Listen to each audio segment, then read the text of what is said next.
Hello everyone, welcome to my channel smart study. तो आज हम बात करने वाले हैं class 12th chapter reproduction in organism के बारे में। ठीक है, तो चलिए स्टार्ट करते हैं। रिप्रोडक्शन इन ऑर्गेनिज्म का मतलब होता है कि कुछ ऑर्गेनिज्म होते हैं जो प्रोक्रिएट यानी रिप्रोड्यूस करके अपनी तरह के ऑर्गेनिज्म प्रोड्यूस करते हैं, उन्हें हम रिप्रोडक्शन इन ऑर्गेनिज्म कहते हैं।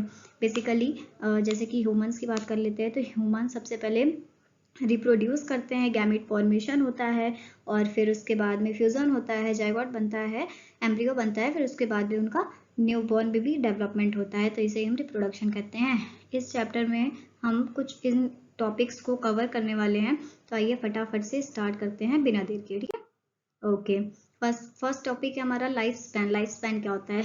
लाइफ स्पैन होता है period from birth as till as death, यानी कि जन्म से लेकर के मृत्यु तक के बीच का जो समय काल होता है उसे हम लाइफ स्पैन कहते हैं। ठीक है, जन्म से लेकर मृत्यु तक के बीच का जो समय काल होता है उसे हम लाइफ स्पैन कहते हैं। फॉर एग्जाम्पल, जैसे कि कोई नेचुरल डेथ यानी कि ये नहीं जैसे कोई लड़का है 40 साल का है और भैया उसका एक्सीडेंट वगैरह हो गया, किसी कारण उसकी डेथ हो गई, तो क्या होगा ना कि लोग, अगर आप लोग बोल देंगे कि क्या यही लाइफ स्पैन है कि उसका लाइफ, उस बॉय का जो लाइफ स्पैन है वो 40 ईयर ही रहेगा, तो बिल्कुल नहीं। उसकी नेचुरल डेथ एक्सीडेंट से हुई तो वो तो उसका नेचुरल डेथ नहीं है ना, जो उसका नेचुरल डेथ होगा उसे हम लाइफ स्पैन कहेंगे। तो जन्म से लेके नेचुरल डेथ तक का जो बीच का समय होता है उसे हम लाइफ स्पैन कहते हैं।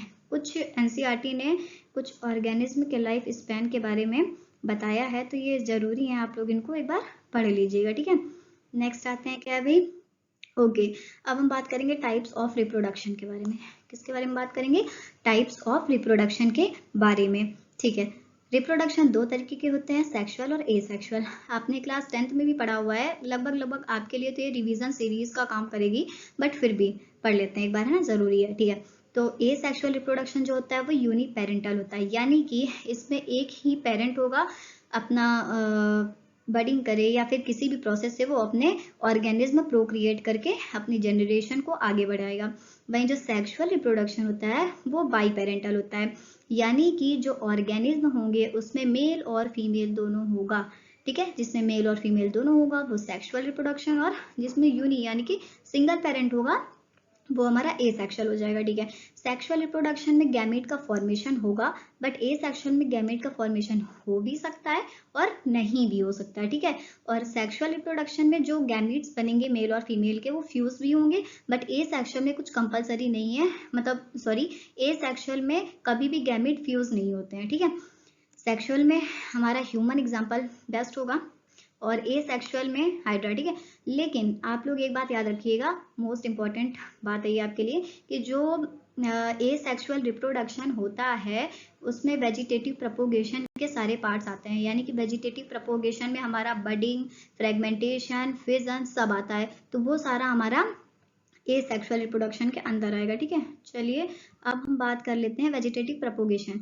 वेजिटेटिव प्रोपोगेशन मैंने देखिए यहाँ पे इंपॉर्टेंट पॉइंट में भी लिख रखा है कि वेजिटेटिव प्रोपोगेशन जो है वो ए सेक्सुअल रिप्रोडक्शन का एक एग्जाम्पल है। ठीक है, उसके बाद में वेजिटेटिव प्रोपोगेशन की एक यूनिट होती है जिसको याद रखना बहुत जरूरी है। ठीक है, यूनिट क्या होती है? Vegetative propagule, vegetative propagule. ठीक है, अब वेजिटेटिव प्रोपोगेशन के अंदर हम क्या क्या पढ़ने वाले हैं? फिजन, बडिंग और फ्रेगमेंटेशन। फिजन, बडिंग और फ्रेगमेंटेशन। ठीक है, चलिए फिजन से स्टार्ट करते हैं। ओके, फिजन क्या होता है? फिजन एक ऐसा प्रोसेस है जिसमें जो ऑर्गेनिज्म होगा वो खुद की बॉडी को डिवाइड करके अपने जैसे डॉटर सेल्स को क्रिएट करेगा, यानी कि कुछ ऑर्गेनिज्म होंगे जो अपनी बॉडी का कोई पार्ट ब्रेक करेंगे और फिर उससे न्यू ऑर्गेनिज्म का डेवलपमेंट होगा। अगर कोई ऑर्गेनिज्म ऐसा है जो अपनी बॉडी को ब्रेक करके दो पार्ट में डिवाइड करके दो डॉटर सेल्स बनाता है, तो वो हो जाएगा बाइनरी फिजन। बाइनरी मतलब दो होता है।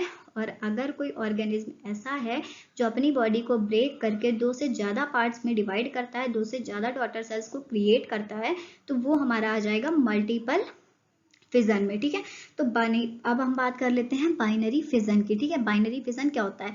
तो भाई बाइनरी फिजन बेसिकली आपको भी मैंने बताया कि कोई ऑर्गेनिज्म होगा वो अपने को स्प्लिट यानी तोड़ेगा सिर्फ 2 डॉटर सेल्स में, 2 भाग में सिर्फ तोड़ेगा, हाँ उसके 2 डॉटर सेल्स बनेंगे, तो उसे हम कहेंगे बाइनरी फिजन। अब बाइनरी फिजन के अंदर भी 3 तरह के फिजन आते हैं। कौन कौन से आते हैं? पहला आता है सिंपल, लॉन्गिट्यूडिनल, हॉरिजेंटल। सिंपल में क्या होता है कि इसका बेस्ट एग्जांपल अमीबा हो जाएगा। सिंपल बाइनरी फिजन में जो अमीबा होता है वो अपनी बॉडी को कहीं से भी ब्रेक कर सकता है, उसका कोई एग्जैक्ट लोकेशन नहीं होता कि वो यहीं से अपनी बॉडी को ब्रेक करेगा, वो कहीं से भी कर सकता है।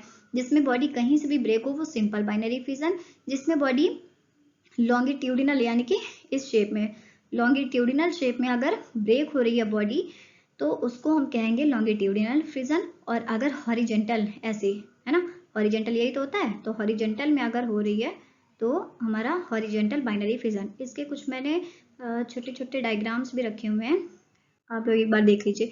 देखिए ये हो गया हमारा अमीबा का डायग्राम, ठीक है। अमीबा का देखिए कोई शेप एकदम फिक्स है नहीं, अमीबा का कोई भी शेप फिक्स नहीं है, ये कहीं से भी ब्रेक हो सकता है ना। बेसिकली अगर हम बात करें, एक सेकंड, ये यहाँ से भी वेट, ये यहाँ से भी ब्रेक हो सकता है, यहाँ से भी ब्रेक हो सकता है ना, और यहाँ से भी ब्रेक हो सकता है, कहीं से भी। देखिए उसका कोई भी साइज इसका फिक्स नहीं है, तो ये कहीं से भी, यहाँ से भी ब्रेक हो सकता है, यहाँ से भी ब्रेक हो सकता है, बेसिकली इसको ब्रेक होना है, ठीक है। ये हमारा आ गया यूग्लिना। पहचानते हैं आप लोग क्या है ये? यूग्लिना। यूग्लिना सबसे बेस्ट एग्जांपल है लॉन्गिट्यूडिनल का, बिकॉज ये इस शेप में अपनी बॉडी को ब्रेक करता है। किस शेप में? लॉन्गिट्यूडिनल शेप में अपनी बॉडी को ब्रेक करता है, ये होता है लॉन्गिट्यूडिनल, ठीक है। तो ये हो जाएगा लॉन्गिट्यूडिनल का एग्जांपल हो जाएगा यूग्लिना। और ये होता है हमारा हॉरिजेंटल, यानी कि इसको क्या कहते हैं, याद है आप लोगों को?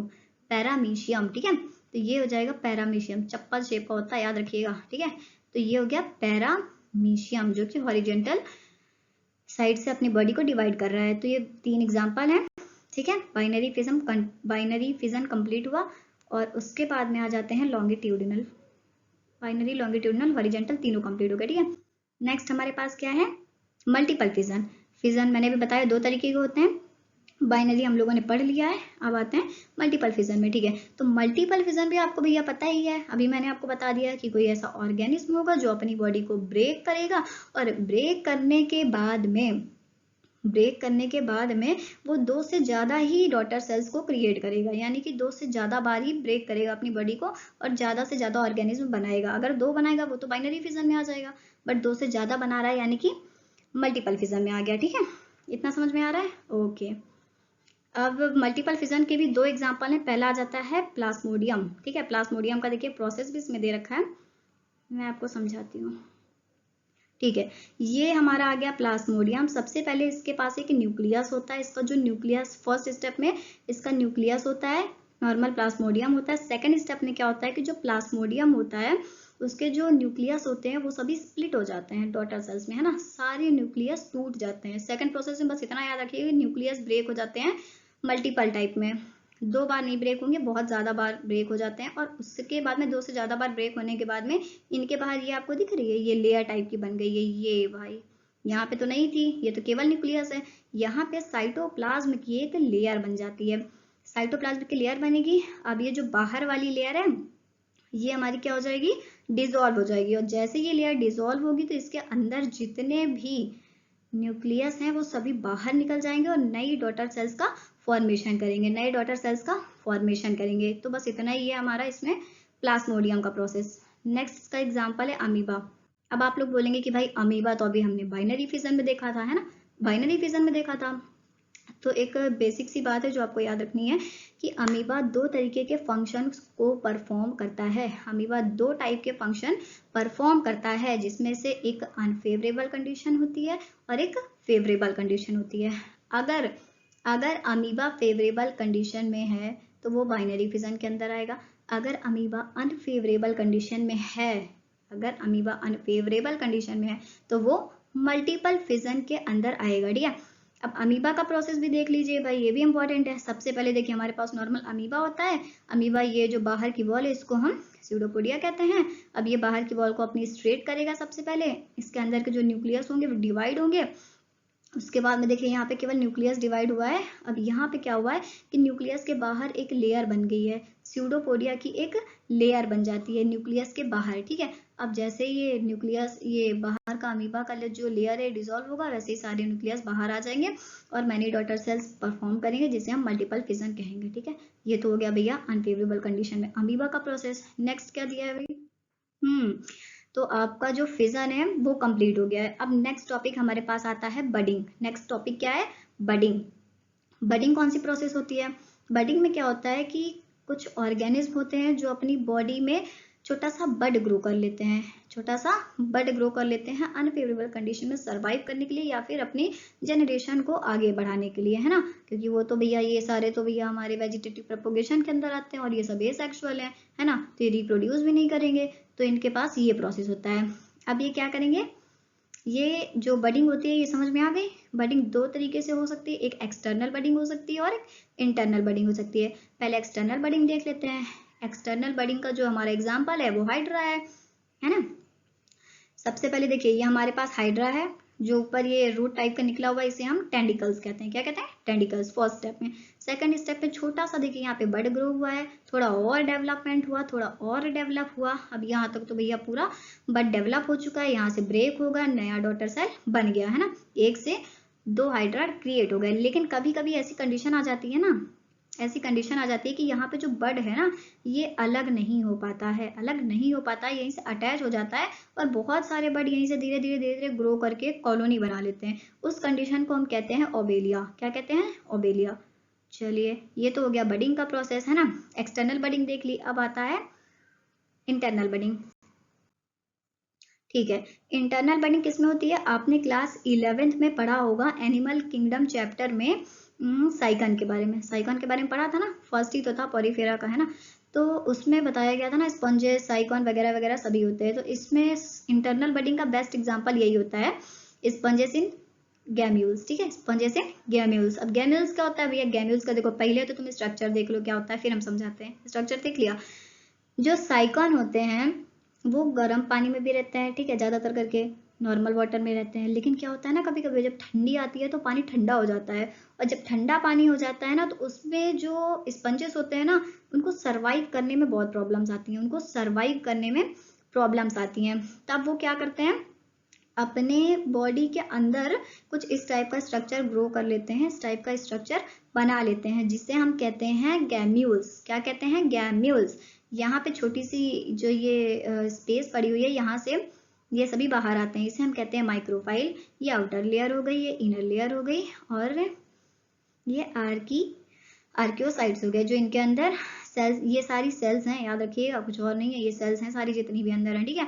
तो इन सेल्स के अंदर का जो न्यूक्लियस है उसे हम आर्कियोसाइट्स कहते हैं। और ये जो सेल्स होती है ना, ये टोटीपोर्टेंट सेल्स होती है, इसमें मेंशन नहीं किया हुआ है, कोई बात नहीं। इन सेल्स को हम कहते हैं टोटीपोर्टेंट सेल्स। ये कौन सा काम करती है भैया? ये बॉडी के बाहर निकलेंगी, ग्रो करेंगी और अपना प्रोसेस कंटिन्यू रखेंगी, ये सेक्सुअल रिप्रोडक्शन में प्रोक्रिएट होते होते जनरेशन आगे बढ़ाती रहेंगी। ये तो इंटरनल बडिंग हो गया। अब लास्ट टॉपिक हमारे पास जो आता है वो आता है fission, sorry fragmentation. Last topic हमारा फ्रेगमेंटेशन है, ठीक है। आज के लिए बस इतना ही रहेगा। नेक्स्ट वीडियो में हम इसके आगे का जो भी लेक्चर होगा वो लेकर आएंगे। फिलहाल आज के लिए फ्रेगमेंटेशन ही हमारा लास्ट टॉपिक है, ठीक है।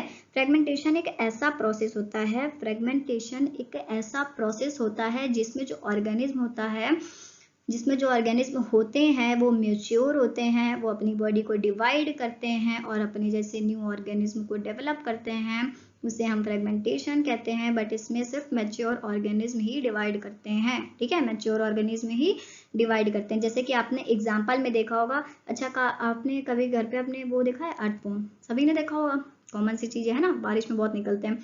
तो अर्थवॉर्म क्या करते हैं? अगर आप अर्थवॉर्म को कट कर देंगे ना तो उनके पास एक ऐसी सेल्स होती हैं जो, अगर आपने अर्थवॉर्म को दो पार्ट में डिवाइड किया ना तो पूरी तरह से अपने आप को ग्रो कर लेंगे, वो मरेंगे नहीं। आपने छिपकली देखा है? छिपकली की पूंछ को आप कट करेंगे ना तुरंत कट हो जाती है, बहुत नाजुक होती है, लेकिन उसके बाद में ना वो अपनी पूंछ खुद से ग्रो कर लेती है।